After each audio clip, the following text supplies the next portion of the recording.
Students, welcome back. Today in this video, we are going to study Unit 2 Self-Management Skills of Class 9 IT 402. So first of all, let us understand the meaning of self-management. Self-management is also known as self-control or self-regulation. And the meaning of self-management is that ability to regulate one's emotions, thoughts and behavior effectively in different situations. Means जब भी हम हमारी एक ऐसी ability जिसके through हम अपने emotions, हमारे बिहेवियर, हमारे थॉट्स को डिफरेंट सिचुएशन में कंट्रोल कर पाते हैं बिल्कुल अच्छे तरीके से, that is known as self management. Basically इसमें क्या आता है? It includes motivating oneself, खुद को मोटिवेट करना, setting and working towards personal and academic goals. All these things comes under self management. जिन स्टूडेंट्स का स्ट्रॉन्ग सेल्फ मैनेजमेंट होता है, they are able to do different activities effectively. वो अपने time table को भी मैनेज कर पाते हैं, अपने टास्क पे भी फोकस कर पाते हैं, दूसरों के साथ कोऑपरेट कर सकते हैं, टीम वर्क कर सकते हैं, घर पे भी अच्छे से परफॉर्म कर सकते हैं और अपनी स्टडीज़ में भी अच्छे से परफॉर्म करते हैं. So it helps in the future studies, work and life. This is all about the self management.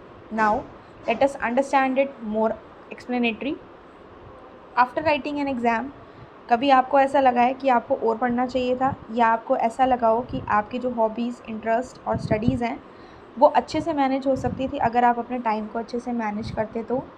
Yes, these all things happen with the help of self management. Self management basically involves understanding yourself, खुद को समझना, understanding what your interest and abilities are. हम किस चीज़ में अच्छे हैं, हम क्या कर सकते हैं, क्या हमारे इंटरेस्ट हैं. And we should have a positive attitude towards oneself. खुद के ऊपर एक पॉजिटिव एटीट्यूड रहना और ख़ुद को ग्रूम करके रखना, यानी कि पर्सनैलिटी को डेवलप करके रखना, ताकि हम सेल्फ कॉन्फिडेंस को डेवलप कर पाएँ. अब सेल्फ मैनेजमेंट हमें किस किस चीज़ में हेल्प करता है? In developing good habits, bad habits को ओवरकम करने के लिए, अपने गोल्स तक जाने के लिए और लाइफ में चैलेंजेस और डिफ़िकल्टीज़ को ओवरकम करने के लिए. Being able to manage yourself helps to avoid stress and provides the opportunities to get involved in the fun activities. जब हम खुद को अच्छे से मैनेज कर पाते हैं तो हम स्ट्रेस को अवॉइड करते हैं एंड हमें फ़न एक्टिविटीज़ अच्छी अच्छी मिलती हैं, एंड ये हमें ऐसी अपॉर्चुनिटीज़ प्रोवाइड कराता है कि हम लाइफ में आगे बढ़ सकें.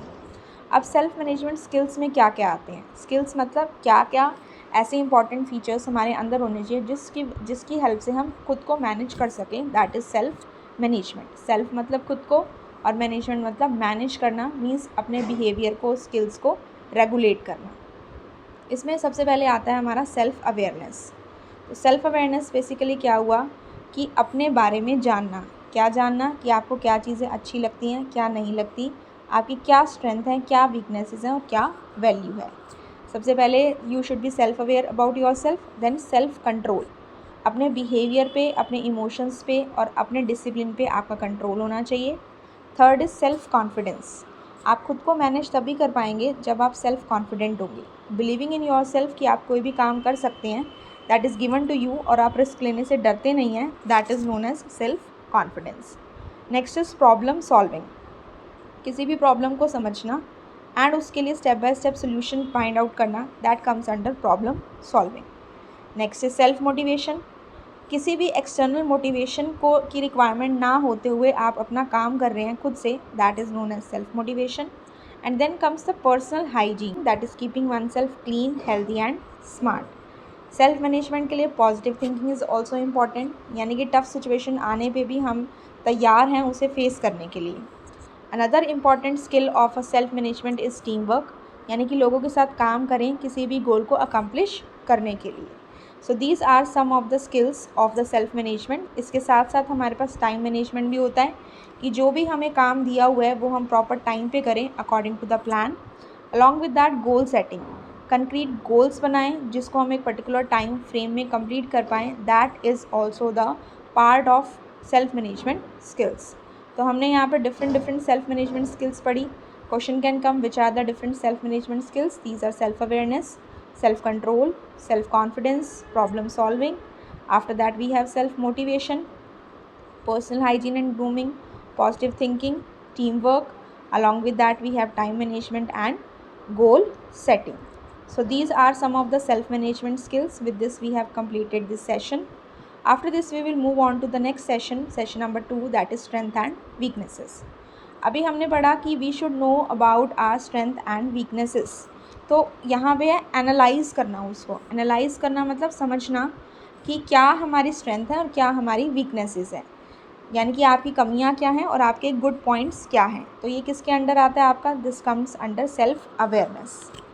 सबसे पहले आपको अपने आप को जानना है, आपके बिलीव्स क्या हैं, वैल्यूज़ क्या हैं, आपको क्या चीज़ें पसंद हैं, नहीं पसंद है, आपको किसी भी पॉइंट पे लेके क्या ओपिनियन है और क्या आपका अपना बैकग्राउंड है।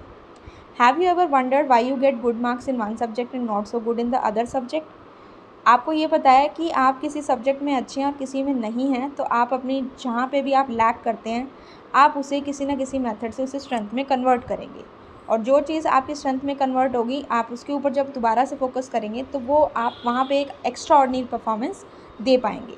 तो इस तरह से जब हम एनालाइज़ करते हैं, अपने आप से समझते हैं कि ये हमारी वीकनेसेस हैं और ये हमारी स्ट्रेंथ है, तो इसकी हेल्प से हम बेटर डिसीजंस ले पाते हैं। क्योंकि अगर हमें पता होगा हम किस चीज़ में लैक करते हैं और किस चीज़ में हम अच्छे हैं, तो उसके अकॉर्डिंग हम अपने डिसीजंस ले पाते हैं। तो first is knowing yourself. Knowing yourself का मतलब है ये समझना कि who you are, what you like, what you do not like, क्या आपके बिलीव्स हैं, क्या आपके ओपिनियंस और बैकग्राउंड है, किस में आप अच्छे हैं और किस में आप अच्छे नहीं हैं। It is important to know who you are because उसी की हेल्प से आप अपने स्ट्रेंथ एंड वीकनेसेस को मेज़र कर पाएंगे। अब इसमें आपका आता है स्ट्रेंथ एंड वीकनेस को एनालाइज़ करना है। तो इसको एनालाइज़ करने के लिए आप सेल्फ अवेयर होने चाहिए, आपको पता होना चाहिए हु एम आई, आपकी अपनी कैरेक्टरिस्टिक्स जो हैं, क्वालिफिकेशंस हैं, रिलेशनशिप्स हैं, किस तरह से आप दूसरों से डील कर रहे हैं, that you should be able to know about yourself. यानी कि we should know our inner strength, हमारे हिडन टैलेंट्स, स्किल्स और हमारी वीकनेसेस भी हमें पता होनी चाहिए। अब यहाँ पे कुछ एग्जांपल्स दिए हुए हैं स्ट्रेंथ और वीकनेसेस के, जैसे कि I am good at understanding other people emotion, I am confident in dealing with the strangers while keeping my self safe. तो ये हमारे गुड पॉइंट्स हैं। हमारी कुछ वीकनेस भी हो सकती हैं, जैसे कि I am unable to resist junk food when my friend suggest, कि मैं उसे कंट्रोल नहीं कर पाता। ठीक है, आपको किसी चीज़ के बारे में कम नॉलेज है, आप उसके बारे में और जानना चाहेंगे, तो पहले वो आपकी वीकनेस है, और जैसे जैसे आप उसे जानते जाएंगे वो आपकी क्या बनती जाएंगी, स्ट्रेंथ बनती जाएंगी। तो स्ट्रेंथ और वीकनेस बेसिकली क्या होती हैं, स्ट्रेंथ वो काम होते हैं जो आप अच्छे से कर सकते हैं, गुड अच्छे तरीके से, सबकी कुछ स्ट्रेंथ होती हैं। इसी तरह से वीकनेस होती हैं जहाँ पे आप लैक करते हैं और आपको इम्प्रूव करने की ज़रूरत है, जो चीज़ आप अच्छे से नहीं जानते। सबकी अपनी कुछ स्ट्रेंथ होती हैं और कुछ अपनी वीकनेसेस होती हैं। जब हम खुद को समझते हैं तो हम ये समझ जाते हैं कि हम क्या हैं और हम क्या नहीं कर सकते। इस इन्फॉर्मेशन के हिसाब से हम प्लान करते हैं कि किसी भी एरिया में अगर हमें इम्प्रूव करना है तो कब करना है और कैसे करना है, और इम्प्रूव करने से क्या होगा, हम कॉन्फिडेंट फील करेंगे, अपने बारे में हम अच्छा फील करेंगे, and we will do good in all the areas. Now the next point comes how we can identify the strength and weaknesses. अपने अच्छे पॉइंट्स अगर हमें पहचानने हैं तो उसके बारे में हमें क्या करना पड़ेगा, सोचना पड़ेगा। कोई भी आप ऐसी चीज़ सोचिए जिसमें आप बहुत अच्छा करते हैं, और जब आप दूसरों से फीडबैक लेते हैं, दूसरे आपको बताते हैं, अप्रिशिएट करते हैं उस काम में, तो आप कह सकते हैं कि वो आपकी स्ट्रेंथ है। और वीकनेसेस कैसे पहचानेंगे, उसके जस्ट अपोजिट पॉइंट, उसके लिए भी आप सोचेंगे, या आप देख सकते हैं कि कौन से ऐसे एरियाज़ हैं या कौन से ऐसे इंटरेस्ट हैं जहाँ पे आपको बहुत डिफ़िकल्ट लगता है वो काम करने में। लुक एट द फीडबैक जो आप दूसरों से लेते हैं, that can be positive, that can be negative. Be open to the feedback and accept your weaknesses without feeling small. So you should be open to the feedback and you should accept your weakness without feeling small about it. Here are a few questions that can help you find your strength and weaknesses. For example, here we have, how am I different from others? What can I do better than others? What do people admire in me? तो ये हम कहाँ से देख सकते हैं, जब हमें दूसरे लोगों का फीडबैक मिलेगा।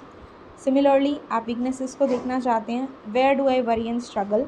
Where, how and why do others perform better than me? So this can also be done with the self analysis, या फिर आप फीडबैक से भी इसे पता लगा सकते हैं। Now the next point is the difference between the interest and the abilities.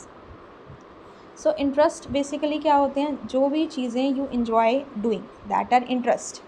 उसमें क्या हो सकता है, activities which you like to do at the school in your free time, activities जिनके बारे में आप क्यूरियस हैं, कोई नई लैंग्वेज आप सीखना चाहते हैं, और अगर आप और उस काम को आप तब भी करना चाहते हैं जब कोई आपको ना कहे, देन ऑल्सो।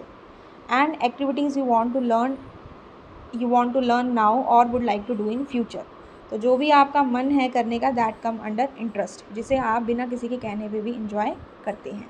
लेकिन एबिलिटी क्या होती है? It is a little different. It is an acquired और नेचुरल कैपेसिटी जो एक इंडिविजुअल को इनेबल करती है कि वो पर्टिकुलर टास्क को परफॉर्म कर सके अच्छे से।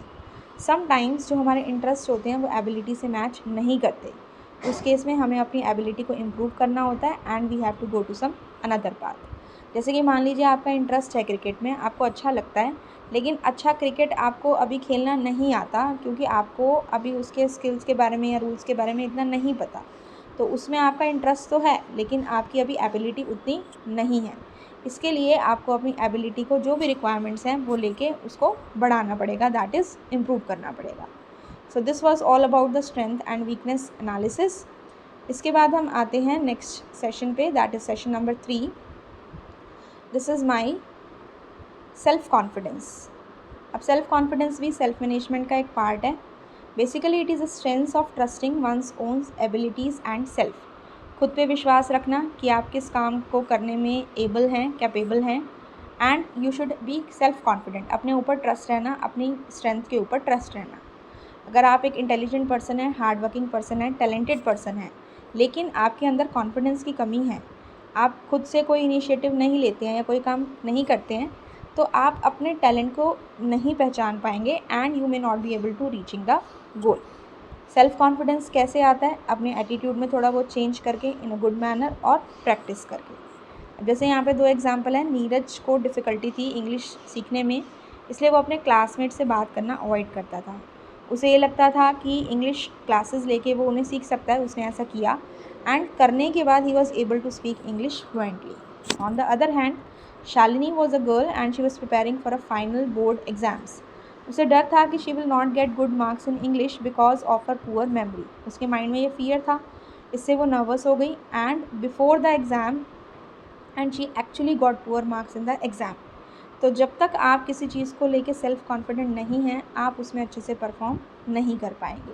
उसके लिए आपको अपने आप को इम्प्रूव करना पड़ेगा and you have to take some strategies which can help you. So self confidence basically क्या है? Self confidence is a quality we build when we believe in our strength. जब हम अपनी स्ट्रेंथ में बिलीव करते हैं, to succeed in anything we do in life. People who are confident believe that they can do anything given to them in any situation. After this we have some qualities of the self confident people. जो लोग self confident होते हैं उनका अपने ऊपर एक belief होता है। जैसे कि आपने थॉमस अल्वा एडिसन के बारे में पढ़ा होगा, उन्होंने बहुत सारे बल्ब्स बनाए, light bulbs, thousands of bulb बनाए। फाइनली उनमें वो बहुत बार फेल हुए, फाइनली जाके उन्होंने इस प्रोडक्ट को डेवलप किया, दैट वाज बल्ब। लेकिन इससे पहले वो फेल हुए, लेकिन वहाँ पे वो अपने मोटिवेशन को लूज़ कर सकते थे बट उन्होंने नहीं किया। इसी तरह से जो लोग सेल्फ कॉन्फिडेंट होते हैं वो हार्ड वर्क भी करते हैं। दीपा कर्माकर, उनका फ्लैट फुट था 6 की एज में, लेकिन फिर उन्होंने प्रैक्टिस की, करती गई एंड लास्ट में उन्होंने ओलंपिक्स में भी कम्पीट किया। सेल्फ कॉन्फिडेंट पीपल की थर्ड क्वालिटी होती है कि they have a positive attitude. यानी कि अगर हमारी लाइफ में कुछ एडवर्स सिचुएशंस भी हैं, डिफ़िकल्ट सिचुएशंस भी हैं, तब भी हम अपने माइंड को फोकस करके एक पोजीशन पे काम कर रहे हैं विदाउट लूजिंग द इंटरेस्ट और without getting fail in that one. After this the next important quality of self confident people is commitment, कि आप उस वर्क को लेके कमिटेड हैं, बीच में नहीं छोड़ रहे हैं। जैसे कि Mahatma Gandhi, he was the leader of Indian independence movement. वो कमिटेड थे कि उन्हें इंडिया को फ्री करना है ब्रिटिश राज से, इसलिए उन्होंने non violent civil disobedience movement बनाई ताकि वो इंडिया को इंडिपेंडेंस दिला सकें। तो कमिटमेंट का मतलब हुआ कि एक बार आपने माइंड में जो डिटर्मिनेशन कर ली कि आपको उस काम को करना है, तो जो भी प्रॉब्लम्स आ जाएँ आपको उसे छोड़ना नहीं है। नेक्स्ट इज़ कि आप सेल्फ कॉन्फिडेंस को कैसे बिल्ड कर सकते हैं। स्टेप 1 है कि आप अपने अचीवमेंट्स को अप्रिशिएट करें, कि आपने जो भी चीज़ें सीखी हैं उसे सेलिब्रेट करें। आप कोई कंपटीशन विन करके आए हैं तो उसे सेलिब्रेट करें, और अगर हार भी जाते हैं तो उसे एक्सेप्ट करना सीखें। स्टेप 2 है आपका अपना एक गोल हो और आप उसमें अपने कुछ गोल्स बनाएं और उसके लिए काम करें। जैसे कि अगर इवेंट में आपको पहली बार ब्रॉन्ज मिला है तो नेक्स्ट टाइम आप एम कर सकते हैं कि you have to win the gold medal. Step 3 क्या है? Always look at the good side and be happy. अगर आप एक मैच आप हार भी गए तो आप एटलीस्ट उन लोगों के एफर्ट्स को सेलिब्रेट कर सकते हैं जिन्होंने उसमें अच्छा परफॉर्म किया।